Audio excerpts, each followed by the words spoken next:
MIM Bihar में जहाँ पर 5 सीटों पर जीत हासिल की है, वहीं ये 5 की जगह 10 सीटों पर जीत हासिल कर सकती थी। वो 10 कौन-कौन से हो सकते थे? एक अररिया विधानसभा उनमें से एक था, जहाँ पर इस बार जो है अररिया के अंदर 53,420 वोट लेकर आए थे। वहीं पर बलरामपुर के अंदर आदिल साहब के बारे में मैंने जैसे कि बताया, रिकाउंटिंग हुई, पहले जीत दे दिया गया, फिर रिकाउंटिंग हुई और उस रिकाउंटिंग के अंदर मात्र 389 वोटों से जो है वो हार गए। तो दूसरा ये, तीसरा किशनगंज से जहाँ पर शम्स साहब जो है 51,370 वोट लाते हैं, कांग्रेस की जीत होती है लेकिन एमआईएम यहाँ से हार जाते, तो ये 3। चौथा ठाकुरगंज से जहाँ पर गुलाम हसनैन साहब 76,421 वोट लेकर आते हैं और वो भी हार जाते हैं, दूसरे नंबर पर रहते हैं, आरजेडी ने उनका वहाँ पर वोट काटा था। जो पाँचवा जो है वो दरभंगा है, जहाँ पर 17,000 से ज़्यादा वोट लेकर आते हैं। तो ये 5 विधानसभा सीट जो मैंने कहा, बलरामपुर हो गया उनमें से एक, ठाकुरगंज हो गया उनमें से एक, किशनगंज हो गया उनमें से एक, दरभंगा हो गया उनमें से एक, अररिया हो गया उनमें से एक, ये पाँचों के पाँचों सीट जो है ना एमआईएम जीत सकती थी।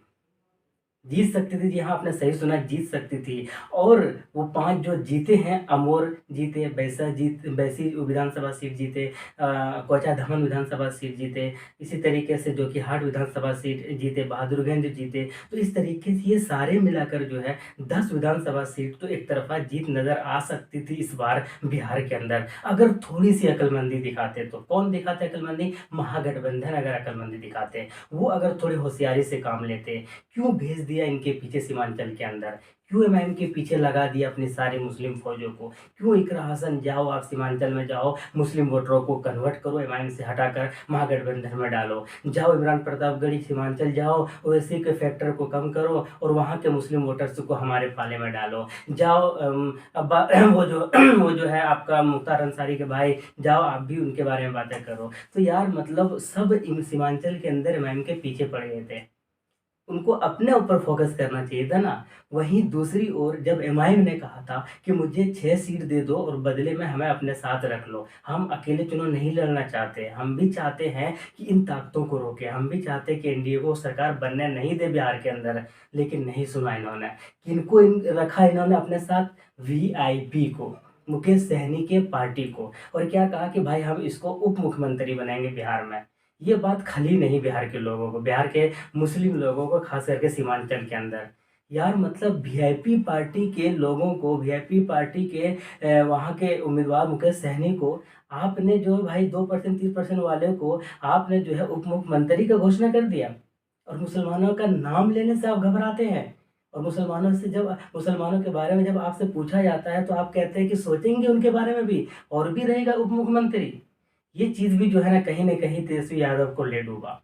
दूसरा, चरमपंथी जो कहा ना असदुद्दीन ओवैसी को, ये खली नहीं मुसलमानों को। असदुद्दीन ओवैसी को भी चुभा, मुसलमानों को भी चुभा। यार हमारा एक ही तो लीडर है, हमारा एक ही तो मसीहा है, आप उसको भी उग्रवादी कह दे रहे हैं, आप उसको भी इंतहावादी कह रहे हैं। ये बात भी नहीं जमी, ये भी कहीं न कहीं नुकसान पहुँचाया महागठबंधन को।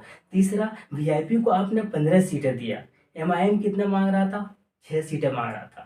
6 क्या, उसको 5 देता, 5 रख लेता यार। 5 भी क्या, वो 4 भी देते ना आप उसको, एमआईएम को, वो चारों के चारों रख लेता। वो बोलता भी नहीं कि हमको 6 ही चाहिए कम से कम। वो 4 भी रख लेता, आप बात तो करते। लेकिन आप में से जितने भी गठबंधन के अंदर हैं, सबको लेटर लिखा। आपने एक नहीं सुना, उनको अलग-थलग कर दिया। ये तो अच्छा हुआ एमआईएम वालों ने ढोल बजा-बजा कर जो है सबको दिखाया, पूरे बिहार के लोगों को नहीं, पूरे भारत के लोगों को दिखाया कि देखो, आप कहते हैं कि हमें गठबंधन के अंदर शामिल नहीं करते हैं, हम रेडी हैं, बाकी अब इनकी मर्ज़ी है। अब ये हमें करेंगे तो ठीक है, नहीं करेंगे तो हम इससे ज़्यादा और क्या कर सकते हैं। ये चीज़ भी बिहार के लोगों को, स्पेशली सीमांचल के लोगों को, मुसलमानों को खटका। कि हमारे एक ही लीडर है, एक ही नेता है, एक ही पार्टी बनकर थोड़ी-सी उभर रही है और ये भी चाहती है कि वोट ना बँटे, आप इनको शामिल ही नहीं कर रहे हो। वीआईपी को आपने शामिल किया, कितनी सीटें दी? आप 15 सीटें दी आपने। 15 में से कितनी सीटों पर जीत हासिल हुई, बताओ मुझे? एक आदमी 6 सीटें माँग रहा है, उसमें से वो 5 सीट पर जीत हासिल कर लिया है। एक को आपने 15 सीटें दिया, उन 15 में से आपने उप मुख्यमंत्री का घोषणा भी कर दिया और वो पार्टी एक भी सीट पर जीत हासिल नहीं कर रही है। ये कैसा रणनीति है सर आपका?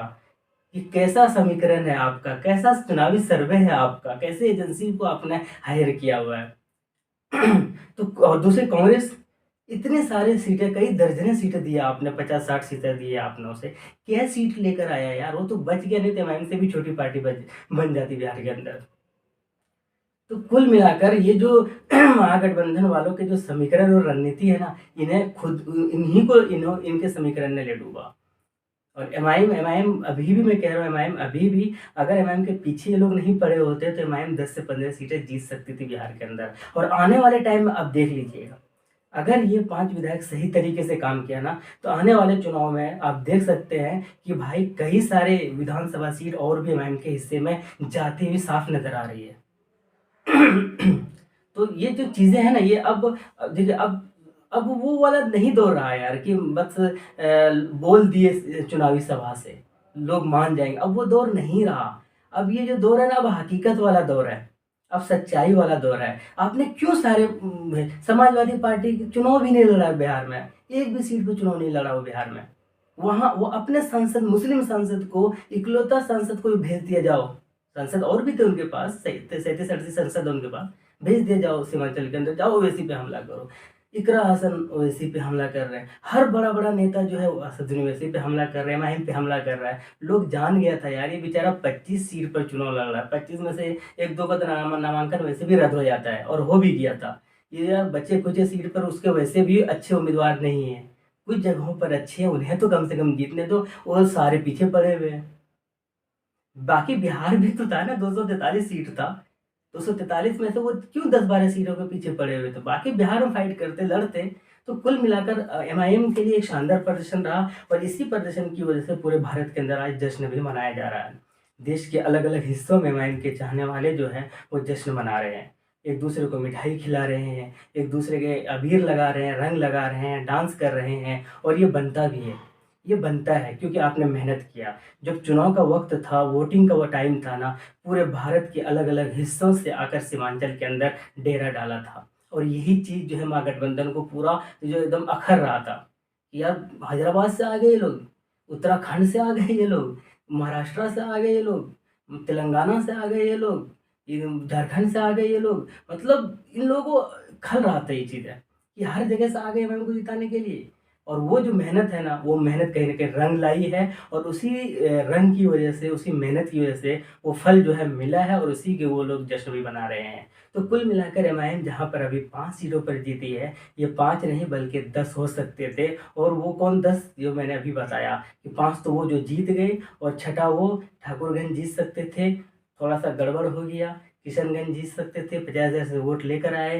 अररिया जीत सकते थे, सबको हैरान किया, अररिया ने भी इतने अच्छे खासे वोट लाकर अररिया जीत सकते थे। बलरामपुर से तो खैर जीता हुआ हार गए, ये चीज़ें हैं। तो कुल मिलाकर कहने वाली बात यही है कि एमआईएम का रफ्तार जो है अब शायद धीरे-धीरे और बढ़ेगा। सीमांचल अपना गढ़ बना रहे हैं, हैदराबाद के बाद सीमांचल के अंदर ही ऐसा है, बिहार ही ऐसा है जहाँ पर एमआईएम के सबसे ज़्यादा विधायक बन गए हैं। अब ये भी डिपेंड करता है कि इन पाँचों विधायक को एमआईएम किस तरीके से यूज़ करते हैं, किस तरीके से इस्तेमाल करते हैं, और किस तरीके से काम करवाते हैं। अगर काम अच्छा रहा तो नो डाउट ना सिर्फ बिहार के अंदर, ना सिर्फ सीमांचल के अंदर, बल्कि पूरे भारत के अंदर एमआईएम का दबदबा, एमआईएम का क्रेज़, एमआईएम का क्रेडिबिलिटी ये बढ़ती ही चली जाएगी, और उसका फ़ायदा एक ऑप्शन के रूप में मुस्लिम उसको लेंगे, और वहाँ से फिर अपनी क़यादत और अपनी सियासत का एक अलग तरीके से जो है शायद एक पॉलिटिकली एक इवोल्यूशन जो है वहाँ से जनरेट और पैदा हो जाएगा। ताकि आपकी क्या राय है, कमेंट बॉक्स में बताइएगा। शुक्रिया, जय हिंद, लव यू।